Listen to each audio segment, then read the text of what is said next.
truth is that the circumstances of 1971 are not the circumstances of 2025. We just wanted to teach the terrorists a lesson.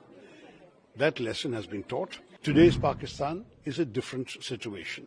Their equipment, their military equipment, the damage they can do, everything is different. If Pakistan did not escalate, we would not have escalated. Pakistan did, we also did. The whole idea of this book launch is to celebrate the Constitution as a living document, an evolving document.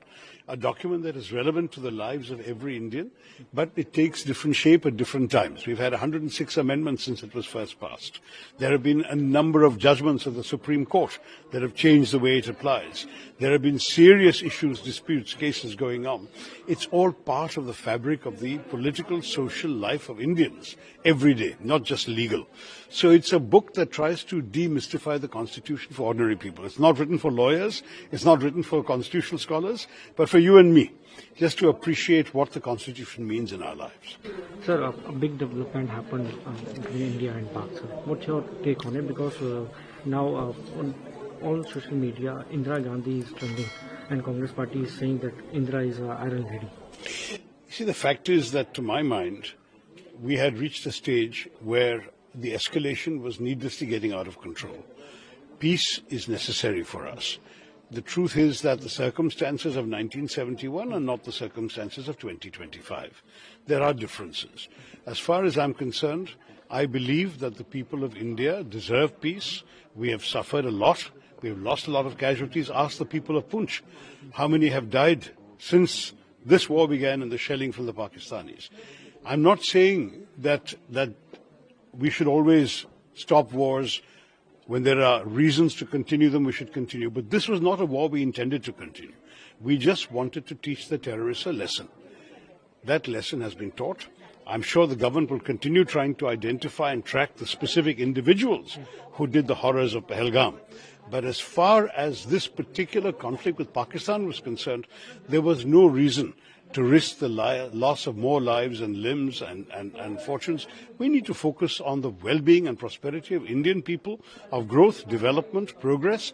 I think the peace is the right way to go at this stage. Sir, India's position on terrorism will be, remains the same.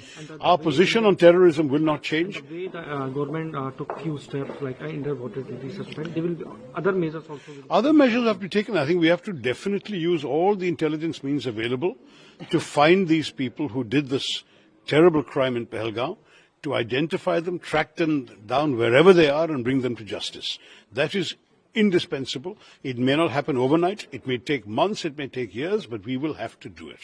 No one should be allowed to get away with killing innocent Indian civilians. But that doesn't mean we should put the entire nation at risk in a prolonged war. So I'm in favor of peace, but I do not in any way suggest that we should stop the quest to find these terrorists and bring them to justice. One last question, sir. Are you happy with Prime Minister Modi's trap, and you're still missing Indira Gandhi ji? Look, I think 1971 was a great achievement of our history. I'm proud of it as an Indian. Indira Gandhi ji rewrote the map of the subcontinent, but the circumstances were different. Today's Pakistan is a different situation. Their equipment, their military equipment, the damage they can do, everything is different. And the circumstances of Bangladesh, we were fighting a moral cause to actually bring people to freedom and liberation. That was a completely different story. This is a different story. We would have ended up with a much longer, protracted conflict with a lot of loss of life on both sides, a lot of damage, a lot of expense. Is this the biggest priority for India today? No, it's not. We wanted to teach those who had sent these terrorists across that there is a price to be paid. We still have to catch the individual terrorist perpetrators, but we do not need to tie the whole country down in a war. That is something I've been very clear about from the start. India did not, I believe, at any stage see the action of the 7th as the beginning or the opening salvo of a long protracted conflict. For us, it was one-off. We'll do it. If Pakistan did not escalate, we would not have escalated. Pakistan did. We also did. It was getting to a point where if it continued like this, we would needlessly have been caught into a long drawn-out war without a clear objective at the end of it. Liberating Bangladesh is a clear objective. Just keeping on firing shells at Pakistan is not